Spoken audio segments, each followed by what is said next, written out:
বাক্সা জিলা কমিটি নিখিল বড়ো ছাত্ৰ সন্থাৰ উদ্যোগত জিলাখনত বড়ো মাধ্যমত মেট্ৰিকত আটাইতকৈ ভাল ফলাফল কৰা 10 গৰাকী ছাত্ৰ ছাত্ৰীক সম্বৰ্ধনা কাৰ্যসূচী ইয়াত ৰাখিছে আৰু খুব প্ৰতিযোগিতামূলক এটা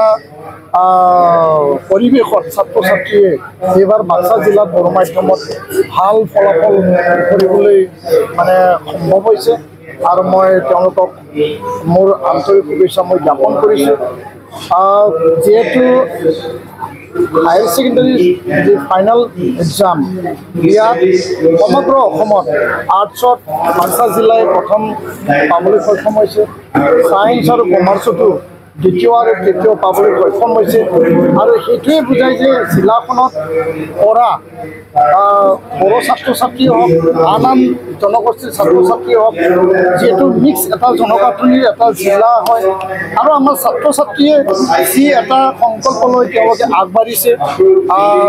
ছায়েন্স আৰ্টছ কমাৰ্চত ভাল ফলাফল দেখুৱাটো আমি দেখিবলৈ পাইছোঁ আৰু আজি 10 গৰাকী আৰ্টছৰ ছায়েন্সৰ কমাৰ্চত তেওঁলোককো সম্বৰ্ধনা অনুষ্ঠান ৰাখিছে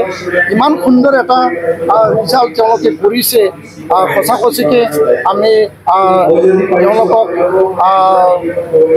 এই ফলাফলটো আমি গৌৰৱ অনুভৱ কৰিছোঁ আৰু শুভেচ্ছা প্ৰদান কৰিছোঁ আহি থকা দিনত নিখিল বড়ো ছাত্ৰ সন্থা গুণগত শিক্ষা অভিযান প্ৰতিযোগিতামূলক পৰীক্ষা আৰু ছাত্ৰ ছাত্ৰীক আগুৱাই নিয়াৰ ক্ষেত্ৰত সকলো যিখিনি আমাৰ কৰণীয় কাম আছে এই মানে সজাগতা অভিযান আৰু আন কাৰ্যসূচী আমি আগুৱাই লৈ যাম এই কথাকে মই স্পষ্ট ভাষাৰে মই দোহাৰিছোঁ তাৰ বিভাগ লৈ কথা নাই যদি তাত যি অভিযোগ সেই অভিযোগটো সত্যতা আছে সত্যটো অনুসন্ধানত ওলাব তদন্তত ওলাব আৰু তাত যদি সত্যতা নাই সেইটোও ওলাব যেতিয়ালৈকে আমি অনুসন্ধান নহয় তেতিয়ালৈকে আমি ক'ব নোৱাৰোঁ কাৰণ অভিযোগ এটা আনিছে অভিযোগত মানে 33টা কলেজ এটা ইউনিভাৰ্চিটি আৰু বিষয়াসকলক ইয়াতে একেলগে মানে সন্নিৱিষ্ট কৰা হৈছে তদন্ত যেতিয়া তথ্য বা ইয়াৰ ৰিপৰ্ট আহি ল'ব তেতিয়া আমি গম পাম যে সময়সীমা ৰাখিছে আমি তালৈ বাদ চাইছোঁ কিন্তু আমাৰ দাবী আমাৰ আহ্বান অলৰেডি প্ৰতিক্ৰিয়া দিছোঁ যোৱাকালিও যে যি এটা এলিগেশ্যন বা অভিযোগ আহিছে তাত দুৰ্নীতি হোৱা বা তাত কমিশ্যনৰ কিবা কেলেংকাৰী হোৱা বুলি যি এটা অভিযোগ আৰু এই অভিযোগৰ ওপৰত নিখিল বড়ো ছাত্ৰ সন্থাই ভাল এটা তদন্ত আমি বিচাৰোঁ যে কি সঁচা কি মিছা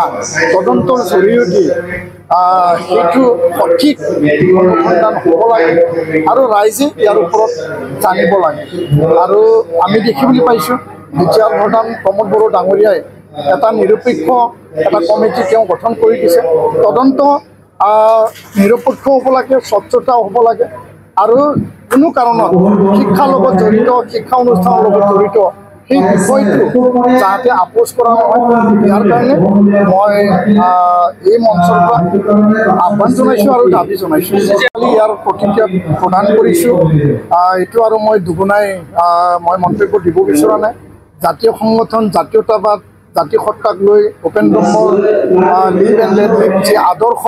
সেই আদৰ্শক লৈ জাতি গঠনৰ কাৰণে মই কাম কৰি আছোঁ নিয়োজিত হৈ আছোঁ আৰু যেতিয়ালৈকে মই জাতিৰ স্বাৰ্থত জাতিৰ সেৱাত মই কাম কৰি আছোঁ ৰাজনীতিক পৰিৱেশ পৰিস্থিতিত মানে বিভিন্ন চৰ্চা আহিব পাৰে বিভিন্ন কথা বতৰা হ'ব পাৰে সেইটো কেতিয়াবা চলে আৰু সেইটো লৈ মই কোনো তেনেকুৱা চিন্তা কৰা নাই আৰু সেইটো প্ৰাসংগিক নহয় বুলি মই ক'ব বিচাৰোঁ কাৰণ মই এতিয়া এপছুৰ সভাপতি বা এপছুৰ সক্ৰিয় কৰ্মী হিচাপে মই দায়িত্ব লৈ পেলাই মই কাম কৰি আছোঁ আৰু ইয়াৰ ভৱিষ্যতে কি হ'ব সেইটো ভৱিষ্যতে দেখা যাব এই কথাটো মই স্পষ্ট কৰিলোঁ যিটো ওলাইছে বিজেপি যোগদান কৰিব এটা অপপ্ৰচাৰ নেকি মই একো মন্তব্য দিব বিচৰা নাই মই সেইটোহে কৈছোঁ যে জাতীয়তাবাদ জাতি সত্তা জাতি সেৱাৰ কাৰণে মই সদায় কাম কৰি আছোঁ আৰু এইবিলাক চৰ্চা আলোচনা বিভিন্নজনৰ ওপৰত হয় ওপৰতো হৈছে সমাগত BTC বা বিধানসভাৰ নিৰ্বাচন আছে এনেকুৱা স্পেকুলেশ্যনবিলাক কেতিয়াবা আহে ইয়াৰ কাৰণে মই আৰু এইটো মানে বহলাই পেলাই মই মন্তব্য দিব বিচৰা নাই মোৰ কথাখিনি এইটোৱে যে জাতি আৰু জাতি সেৱাৰ হকে জাতিৰ স্বাৰ্থত মই কাম কৰি আছোঁ কাম কৰি যাম আৰু যেতিয়ালৈকে মই দায়িত্বত আছোঁ নিষ্ঠা সহকাৰে মই দৃঢ়তাৰে জাতি সেৱাৰ কাৰণে আৰু সকলো জাতি জনগোষ্ঠীৰ মংগলৰ বাবে একেলগে আমি কাম কৰিম